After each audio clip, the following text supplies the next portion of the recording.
சரியா கர்நாடக மாநிலத்தில் பெங்களூருக்கு பக்கத்தில் ஹரக்கெரை அப்படின்ற ஒரு பகுதி இருக்கு. அந்த பேரை நான் சரியா ப்ரொனவுன்ஸ் பண்றேனான்னு தெரியல. டிஸ்பிளேல அந்த பிளேஸோடைய பேரை போடுற நீங்க படிச்சுக்கோங்க. இந்த பகுதியில் எஸ்ஜி பாளையா அப்படின்ற ஒரு ஏரியாவில் கிறிஸ்ட் ஸ்கூல் ICSE அப்படின்ற ஒரு பள்ளிக்கூடம் இயங்கி வருது. இந்த பள்ளிக்கூடம் அந்த ஏரியாவில் ரொம்பவே பாப்புலரான ஒரு பள்ளிக்கூடம். இந்த பள்ளிக்கூடத்தில் தான் 13 வயது இருந்த இந்த நிஷித் 8ஆம் வகுப்பு படிச்சுக்கிட்டு வராரு.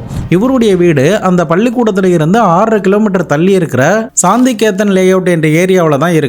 இந்த ஏரியாவில் இருந்து தான் காலை நேரத்தில் 8:30 மணிக்கெல்லாம் ஸ்கூல் வேன்ல இருந்து கிளம்பி பள்ளிக்கூடத்துக்கு வருவாரு. அதுக்கப்புறம் வீட்டுக்கு 4:30 வந்ததுக்கு பிறகு அரக்கரை 80 ஃபீட் ரோடு கிட்ட டியூஷன் சென்டர் இருக்கிறதுனால அங்க படிக்கிறதுக்காக தினமும் போவாரு. அதுக்கப்புறம் அந்த டியூஷன் முடிஞ்சதுக்கு பிறகு 7 அப்படி இல்லைன்னா 7:30 ரிட்டர்ன் வீட்டுக்கு அந்த சைக்கிள்லயே வந்துருவாரு. அப்படிதான் கடந்த மாதம் ஜூலை 30, 2025 வாகலையுமே 5 மணிக்கெல்லாம் தன்னுடைய சைக்கிளை எடுத்துட்டு இந்த டியூஷன் சென்டருக்கு இந்த பையன் கிளம்பி போறாரு. ஆனா எப்போதுமே வர நேரமான 7, 7:30 இந்த பையன் வராததுனால அந்த அப்பா அம்மாவுக்கு சில சந்தேகம் மேல ஆரம்பிக்குது. சரி எங்கேயாவது ஏதாவது ஸ்நாக்ஸ் சாப்பிட போயிருப்பான், அப்படி இல்லைன்னா ஃப்ரெண்ட்ஸ் கூட பேசிக்கிட்டு இருப்பான் அப்படின்னு நினைச்சுதான் அவங்களுடைய அப்பா அம்மாவுமே அதை பத்தி பெருசா கண்டுக்கல. ஆனா நேரம் ஆக ஆக 8 மணி ஆகியுமே அந்த பையன் வராததுனால அந்த பையனுடைய குடும்பத்தார்களுக்கு ஒரு வித சந்தேகம் ஏற்பட ஆரம்பிக்குது. இதன் காரணமா இந்த நிஷித்தோடைய தாத்தா பக்கத்துல இருக்கிற அந்த டியூஷன் சென்டருக்கு போயிருந்திருக்காரு. அப்போ அங்க இருக்கிற அந்த ஸ்டாஃப் கிட்ட கேட்கும்போது எப்போதுமே நிஷித் லீவ் போடாம தான் வருவான், இன்னைக்குமே அதே மாதிரி தான் லீவ் போடாம வந்தான், அவன் டியூஷன் முடிஞ்ச கையோட அவன் ரிட்டர்ன் கிளம்பிட்டானே, இந்நேரம் வீட்டுக்கு வந்திருக்கணுமே, அவன் இன்னும் வரலையா அப்படின்ற மாதிரி அந்த ஸ்டாஃப் சொல்லி இருந்திருக்காங்க. இதை கேட்டதுமே அந்த தாத்தாவுக்கு பகீர்னு ஆகியிருந்திருக்கு. ஒருவேளை ஃப்ரெண்ட்ஸோடைய வீட்டுக்கு போயிருக்கலாம் அப்படின்ற சந்தேகம் கூட அந்த அப்பா அம்மாவுக்கு இருந்துச்சு. இதனால அந்த ஃப்ரெண்ட்ஸோடைய வீட்டுக்கு கூட கால் பண்ணி பார்த்துருக்காங்க. ஆனா யாருமே நிஷித் வரல அப்படின்னு தான் தெரிய வருது. இன்னொரு பக்கம் அந்த தாத்தா அந்த பையன் வரக்கூடிய ரோடுகளில் தேடிக்கிட்டே வரும்போது தான் அவங்களுடைய வீட்டில் இருந்து ஒரு 200 மீட்டர் தள்ளி பிரேமக்கலா ஹெல்லி அப்படின்ற ஒரு பார்க் ஒன்று இருக்கு. இந்த பார்க்கு கிட்ட இந்த தாத்தா யதார்த்தமா பார்க்கும்போது இந்த பையனுடைய சைக்கிள் அந்த பார்க்குக்கு வெளியில செவுத்துல சாட்சி வச்சிருக்கிறத பார்த்துருக்காங்க. என்னடா அது ஒருவேளை பார்க்குள்ள இருப்பானோ அப்படின்னு சொல்லிட்டு அந்த தாத்தா பார்க்குள்ள போயிட்டுமே தேடி பார்க்குறாரு. ஆனா எங்க தேடியுமே நிஷித்தை அவரால் கண்டே பிடிக்க முடியல. தொடர்ந்து நீண்ட நேரமா அந்த தாத்தா தேடினதுக்கு பிறகு ரிட்டன் வீட்டுக்கு தன்னுடைய மகன் கிட்டையும் மருமகள் கிட்டையும் நிஷித்தை காணும் அப்படின்ற மாதிரி சொல்லிடுறாரு. இதனால அந்த அப்பா அம்மாவுமே விஷயத்தை சீரியஸா எடுக்க ஆரம்பிச்சு பல இடங்கள்ல தேட ஆரம்பிக்கிறாங்க. டியூஷன் சென்டர்ல இருந்து அந்த பையன் வரக்கூடிய இடங்கள் அப்படின்னு மறுபடியுமே இந்த குடும்பத்தார்கள் போயிட்டு தேடி பார்க்குறாங்க. இந்த பையனுடைய ஃப்ரெண்ட்ஸ், இந்த பையன் எப்போதுமே ரெகுலரா போகக்கூடிய கடைகள் அப்படின்னு எல்லார்கிட்டையுமே விசாரிக்க ஆரம்பிக்கிறாங்க. ஆனா என்னதான் இப்படி நீண்ட நேரமா விசாரிச்சாலுமே நிஷித் எங்க போனாரு அப்படிங்கிறத அவங்க அன்னைக்கு கண்டே பிடிக்க முடியல. இப்போ யாருமே நிஷித்தை பார்க்கலன்னு சொன்னதுனால அந்த அப்பா அம்மாவுக்கு என்ன பண்றதுனே தெரியல. சரி 2 மணி நேரம் கிட்ட அவங்க தேடி பார்க்கறாங்க. ஒருவேளை 10 மணிக்கு கூட பையன் வந்துருவான் அப்படின்னு கூட காத்திருந்திருக்காங்க. ஆனா 10:30 மணி ஆகியுமே அந்த பையன் வராததுனால நிஷித்தோடைய அப்பா பக்கத்துல இருக்கிற ஹூலிமாவு போலீஸ் ஸ்டேஷன்ல போயிட்டு ஒரு மிஸ்ஸிங் கம்ப்ளைண்ட்டை ஃபைல் பண்ணியிருந்திருக்காங்க. ஹூலிமாவு போலீஸ் ஸ்டேஷன் ஆபீசருமே இந்த வழக்கை சீரியஸா எடுக்க ஆரம்பிச்சு அந்த 13 வயது இருந்த நிஷித்தை தேட ஆரம்பிக்கிறாங்க. தொடர்ந்து போலீஸ் ஆபீசர் பல இடங்கள்ல தேடினாலுமே அவங்களுடைய கண்ணிலுமே நிஷித் சிக்கவே இல்லை. இதனால அந்த ஏரியாவில் இருக்கிற CCTV காட்சிகளை செக் பண்றாங்க. அப்படி செக் பண்ணி பார்க்கும்போது தான் போலீஸ் ஆபீசருக்கு ஒரு மிகப்பெரிய ஒரு க்ளூ கிடைக்குது. போலீஸ் ஆபீசர் அந்த CCTVயை செக் பண்ணி பார்த்ததுல ஒருத்தன் பல்சர் பைக்ல ஹெல்மெட்லாம் அணிந்தபடி சந்தேகத்தோட போற மாதிரி பார்த்துருந்துருக்காங்க. அந்த வீடியோவை இந்த காணாம போன நிஷித்தோடைய அப்பா அம்மா கிட்ட காட்டி இவரை உங்களுக்கு ஏதாவது அடையாளம் தெரியுதான்னு பாருங்க அப்படின்ற மாதிரி காட்டியிருக்காங்க. ஆனா அவங்களுமே அந்த CCTVயை பார்த்துட்டு ஹெல்மெட்லாம் போட்டிருக்கிறதுனால எங்களுக்கு சரியா அடையாளம் காண முடியல சார் அப்படின்னு சொல்லிடுறாங்க. இதனால போலீஸ் ஆபீசருக்கு அந்த பல்சர் பைக்ல போனவன் யாரு அப்படிங்கிற ஒரு குழப்பமும் ஏற்பட ஆரம்பிக்குது. பட் இந்த அளவுக்கு அந்த பல்சர் பைக்ல போன ஆள் மேல சந்தேகம் வருவதற்கான காரணம் என்னன்னா அந்த CCTVல ஹெல்மெட் போட்டு பல்சர் பைக்கை ஓட்டிட்டு போறான்ல அவனுக்கு பின்னாடி உட்கார்ந்து இருக்கிறது வேற யாரும் கிடையாது, காணாம போன 13 வயசு இருந்த நிஷித் தான்.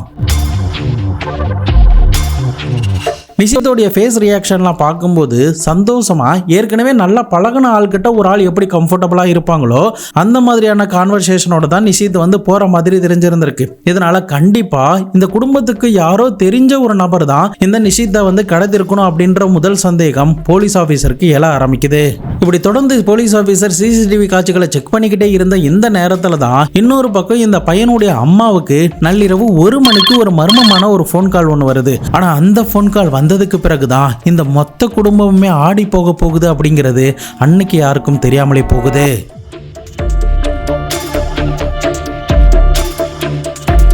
அன்னைக்கு வந்த அந்த ஃபோன் கால் அவங்களுக்கு ஒரு அதிர்ச்சி மட்டும் கொடுக்கல, பல கொஸ்டினா அவங்களுடைய மைண்ட்ல எழுப்பி இருந்திருக்கு. அன்னைக்கு நிஷித்தை கடத்திட்டு போன நபர் யாரா இருக்கும்? அப்படி நிஷித் பார்க்ல தன்னுடைய சைக்கிளை நிப்பாட்டிட்டு யார் கூட தான் வண்டியில போனாரு?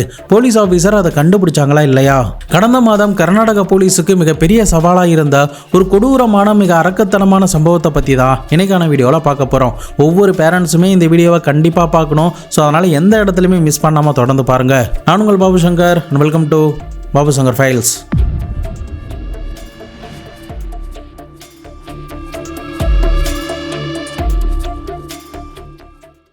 யூடியூப்ல உங்களுக்கு நோட்டிஃபிகேஷன் சரியா வரலன்னா நம்ம சேனலுக்காக டெலிகிராம் சேனல், வாட்ஸ்அப் சேனல் உருவாக்கியிருக்கோம். அதில் மறக்காம ஃபாலோ பண்ணிக்கோங்க. இங்கே வீடியோ ரிலீஸ் ஆனதுமே நாங்கள் அப்டேட் பண்ணிடுவேன். ஸோ நீங்கள் எந்த வீடியோவுமே மிஸ் பண்ணாமல் பார்க்கலாம்.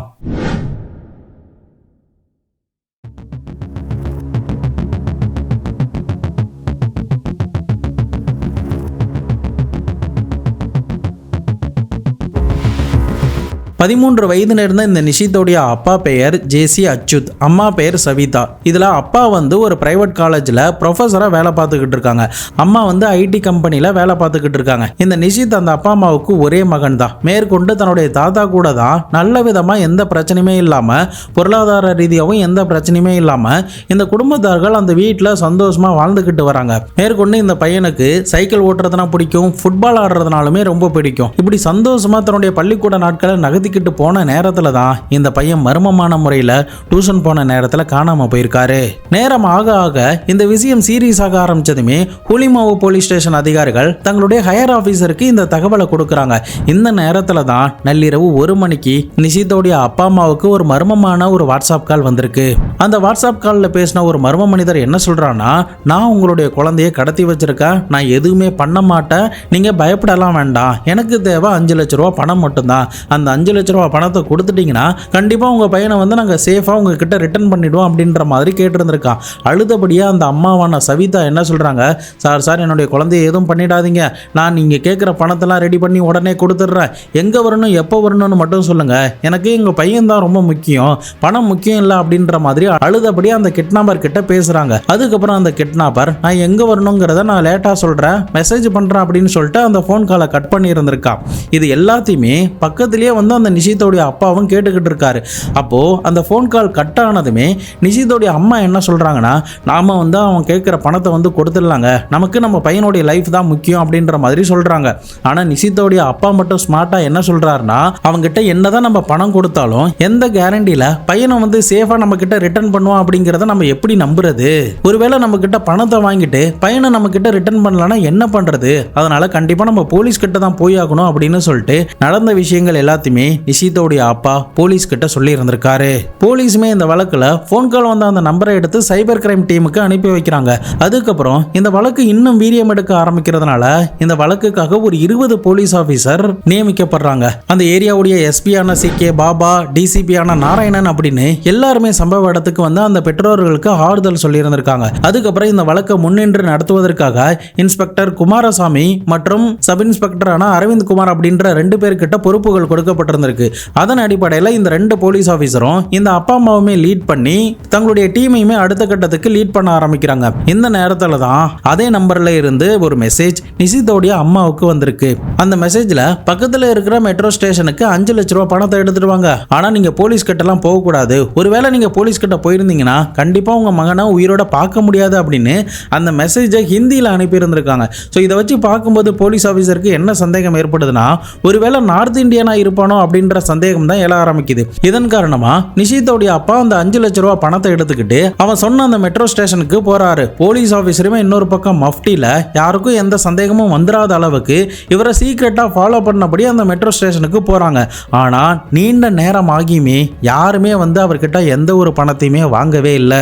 இதனால நேரம் ஆக ஆக அந்த அப்பா அம்மாவுக்குமே ஏதோ ஒரு பயம் ஏற்பட ஆரம்பிக்குது.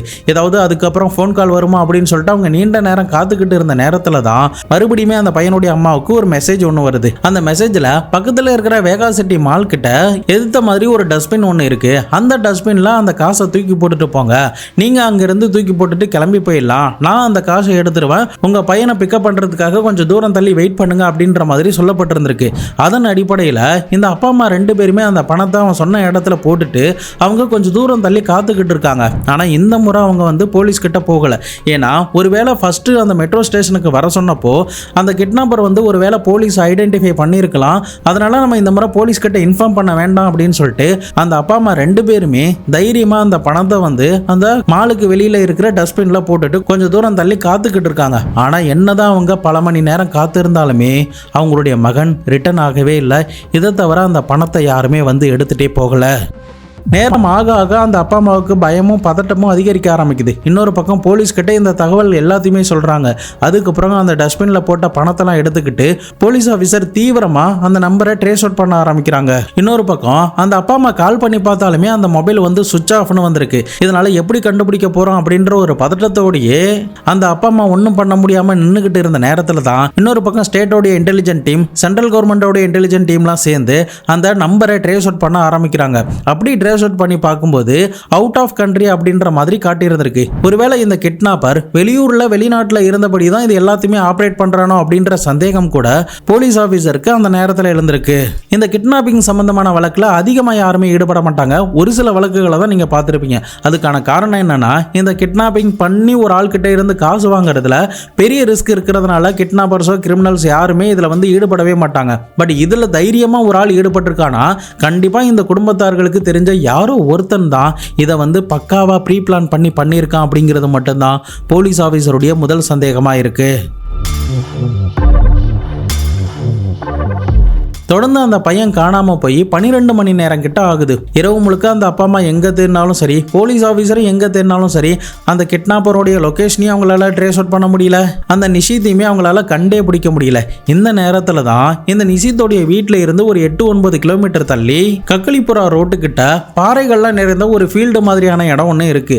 அந்த இடத்துல எப்போதுமே அந்த ஊர் பகுதியில் இருக்கிற மக்கள் வந்து ஆடு மாடுகளை மேய்ப்பது வழக்கம். அப்படிதான் அன்றைய தினம் ஒரு ஆள் ஆடு மாடு மேய்ச்சிக்கிட்டு இருந்த நேரத்துல சரியா 5 மணிக்கு ஏதோ ஒரு பொருள் ஒரு பாறை கிட்ட கிடக்கிறத பார்த்து இருந்திருக்காரு. அது மட்டும் இல்லாம அந்த பொருள் வந்து ஏதோ எரிச்ச மாதிரி தெரிஞ்சிருக்கு. என்னடா அதுன்னு அவர் கிட்ட வந்து பார்க்கும்போது தான் அது எந்த ஒரு பொருளும் கிடையாது, எரிந்து போன பாதி மனிதனுடைய சடலம் அப்படிங்கிறது தெரியுது.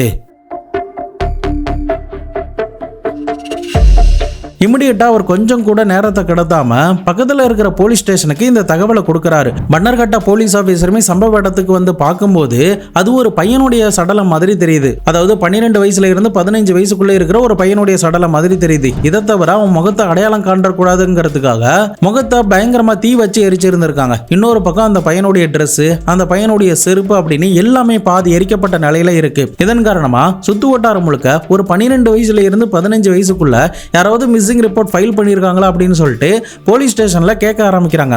அப்பதான் கூலிமாவு போலீஸ் ஸ்டேஷன் ஆபீசர் இந்த வழக்கை விசாரிக்கிறாங்க அப்படிங்கிறது தெரிஞ்சதுமே அவங்க கிட்ட இந்த தகவலை கொடுத்திருக்காங்க. அட் த சேம் டைம் அந்த கிரைம் சீனோட போட்டோஸ் எடுத்துமே அனுப்பி வச்சிருக்காங்க. இப்ப கூலிமாவு போலீஸ் ஸ்டேஷன் ஆபீசருக்குமே ஒருவேளை இது வந்து நிஷிதா இருக்கும் அப்படின்ற சந்தேகம் எழ ஆரம்பிச்சு அந்த சம்பந்தப்பட்ட அந்த அப்பா அம்மாவை நேரில் அந்த கிரைம் சீனுக்கு அழைச்சிட்டு போயிட்டு அடையாளம் காண சொல்றாங்க. அவங்களுமே பதட்டத்தோடையும் பயத்தோடையும் அந்த இருட்டில் டார்ச் லைட் வெளிச்சத்துல முகத்தை கூட சரிவர அடையாளம் காண முடியாததுனால இடுப்புல இருந்த வெள்ளி அரணாக்குடியை வச்சு அது தங்களுடைய மகன் தான் அப்படின்னு அழுதபடி அந்த பையனுடைய அம்மா அடையாளம் காட்டி இருந்திருக்காங்க.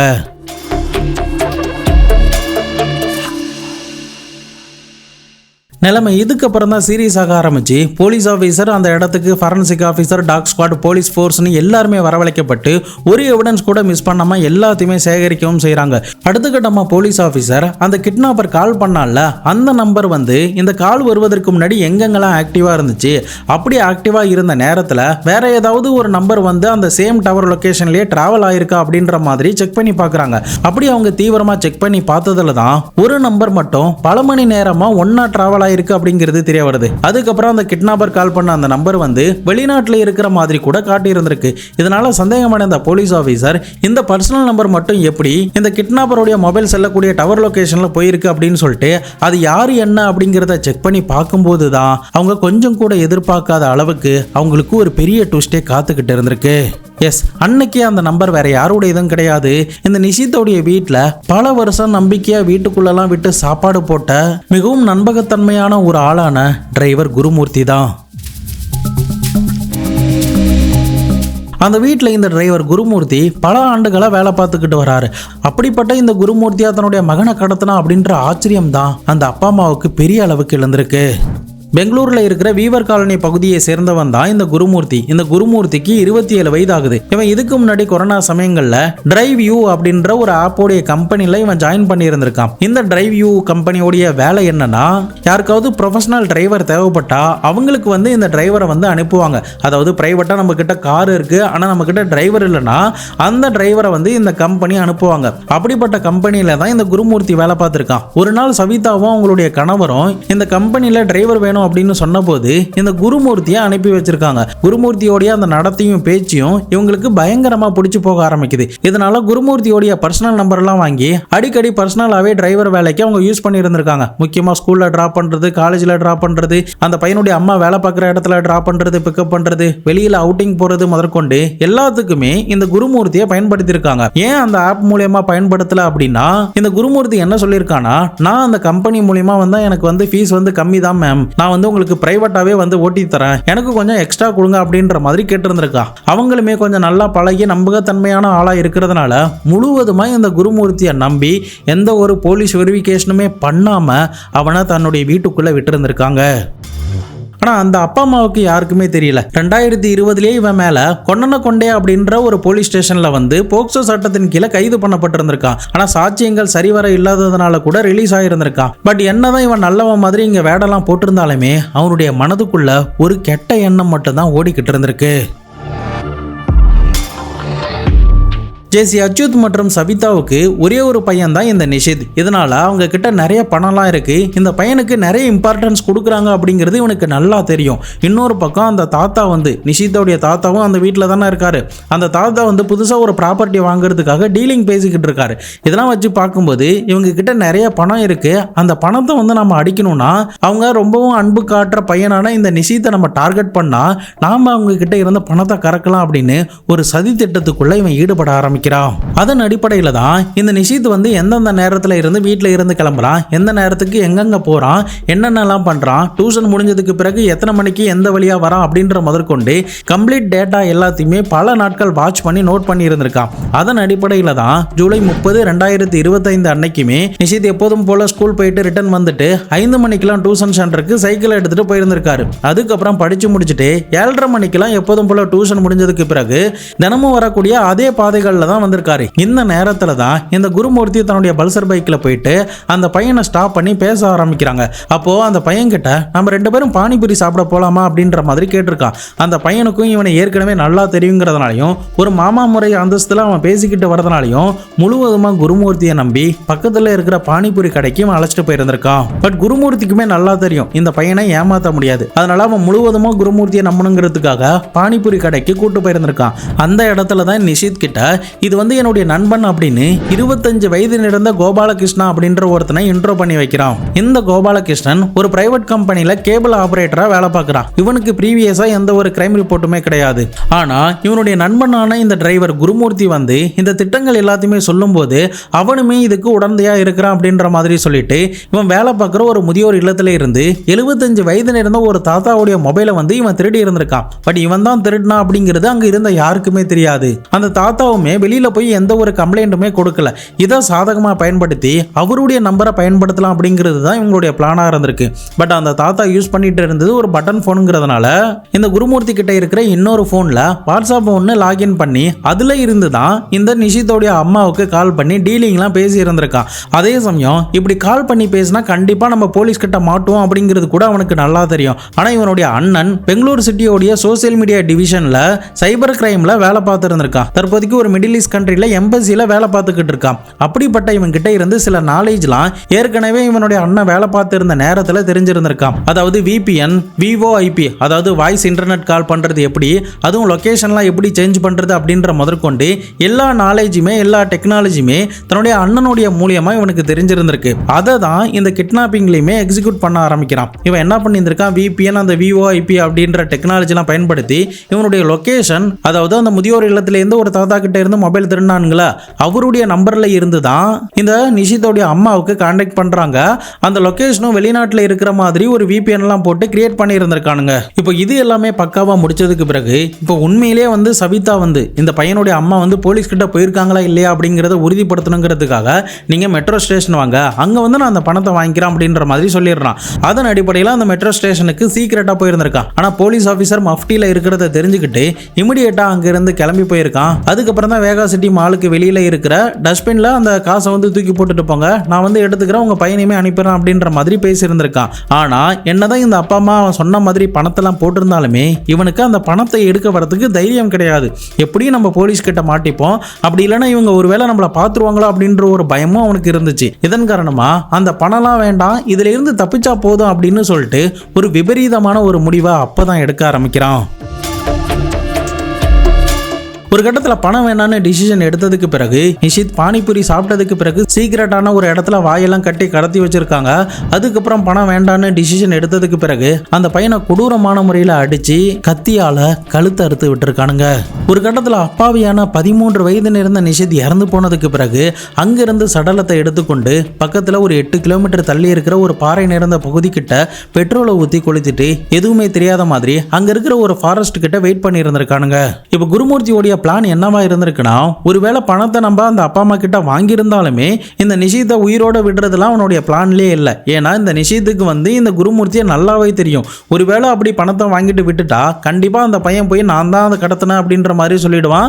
அது மட்டும் இல்லாமல் போலீஸ் கிட்டே நம்ம ஈஸியாக மாட்டிப்போம் அப்படிங்கிறது அவனுக்கு நல்லாவே தெரியும். இதனால அவனுடைய ஆரம்ப கட்ட பிளான்லேயே பணத்தையும் வாங்கிடணும், இந்த நிஷித்தை உயிரோட விடக்கூடாது, போட்டு தள்ளிடணும், அப்பதான் தான் மேல எந்த சந்தேகமும் வராது அப்படிங்கிறது தான் அவனுடைய மொத்த பிளானாவுமே இருந்திருக்கு. இப்போ போலீஸ் ஆபீசர் இவனுடைய நம்பரை கண்டுபிடிச்சதுக்கு பிறகு ட்ரேஸ் அவுட் பண்ண ஆரம்பிக்கிறாங்க. அப்போதான் அந்த சிறுவனுடைய சடலத்தை எந்த இடத்துல இருந்து மீட்டெடுத்தாங்களோ அந்த இடத்துல இருந்து கொஞ்சம் தூரம் தள்ளி இருக்கிற ஒரு காட்டு பகுதி கிட்ட தான் இவனுடைய டவர் லொகேஷன் காட்டி இருந்திருக்கு. அதன் அடிப்படையில் தான் இன்ஸ்பெக்டர் குருமூர்த்தி, SI அரவிந்த் குமார் அப்படின்னு அவங்களுடைய டீம் அந்த இடத்துக்கு இவனை தேடி போயிருந்திருக்காங்க. அப்போ சந்தேகத்தின் பேரில் இவனுங்க 2 பேரும் ஸ்கூட்டியில் போய்கிட்டு இருந்த நேரத்தில் போலீஸ் துப்பாக்கியை காட்டி மிரட்டி நீங்க நில்லுங்க, நாங்க உங்களை எதுவும் பண்ண மாட்டோம் அப்படின்னு மிரட்டி இருக்காங்க. ஆனா அவனுங்க அதுக்குள்ள கையில இருக்கிற கத்தியை எடுத்து போலீஸையே தாக்க முயற்சி பண்ணதாகவும் அதன் அடிப்படையில் அந்த இன்ஸ்பெக்டர் இந்த குருமூர்த்தியுடைய 2 கால்களையுமே முட்டிக்கு கீழே 2 கால்களுமே சுட்டதாகவும் SI அரவிந்த் குமார் இந்த குருமூர்த்தியுடைய நண்பனான கோபாலகிருஷ்ணனுடைய இடது பக்க காலில் சுட்டதாகவும் சொல்லப்படுது. அதன் அடிப்படையில் சுடப்பட்ட அந்த 2 பேருமே பக்கத்தில் இருக்கிற விக்டோரியா ஹாஸ்பிட்டலுக்கு கொண்டு போறாங்க. அங்க அவங்களுக்கு ட்ரீட்மெண்ட்லாம் கொடுக்கப்படுது. அதுக்கப்புறம் தான் நான் சொன்ன விஷயங்கள் எல்லாமே போலீஸ் ஆபீசர் கிட்ட வாக்குமூலமா கொடுத்திருந்திருக்கானுங்க. தற்போதைக்கு போலீஸ் அவங்களை நீதிமன்றத்தில் ஆஜர் பண்ணி ஜெயிலில் அடைச்சிருக்காங்க. இன்னொரு பக்கம் இறந்து போன அந்த அப்பா அம்மா அந்த பையனுடைய சடலத்தை வாங்கி அடக்கம்லாம் பண்ணியிருக்காங்க. எந்தவித தவறுமே பண்ணாத அந்த 13 வயது சிறுவனுக்கு இப்படிப்பட்ட ஒரு அநியாய தண்டனையா அப்படின்னு நினைச்சு அந்த அப்பா அம்மாவுடைய மனசு வேதனைப்பட்டிருந்திருக்கு. அந்த அப்பா அம்மாவுக்கு ஒரே ஒரு மகன் தான். அதுக்கப்புறம் அவங்களுக்கு எந்த குழந்தையுமே பிறக்கல. இப்படி ஆசையாக வளர்த்த தங்களுடைய மகனுக்கு எப்படி ஒரு சாவு வரும் அப்படிங்கிறத அந்த குடும்பத்தார்கள் கொஞ்சம் கூட எதிர்பார்க்கவே இல்லை. இன்னைக்கு இருக்கிற காலகட்டத்தில் எல்லாருமே ஒரு ஆளை நம்பி தான் போகிறோம், நம்பி தான் பேசுகிறோம், நம்பி தான் எல்லாமே பண்ணுறோம். ஆனால் அந்த ஆளை துரோகம் பண்ணும்போது தான் அதை யாராலுமே ஏற்றுக்கவே முடியல. இந்த குருமூர்த்திக்கு உண்மையிலே உனக்கு பணம் வேணும்னா நீ அதுக்காக உழைச்சி சம்பாதிக்கணுமே தவிர அடுத்தவர் உழைச்சி வச்சிருக்கிறத நம்ம ஈஸியாக ஆட்டையை போட்டுக்கலாம் அப்படின்னு நினைச்சா கண்டிப்பாக லைஃப் முழுக்க அது ஒரு நிம்மதியை தராது.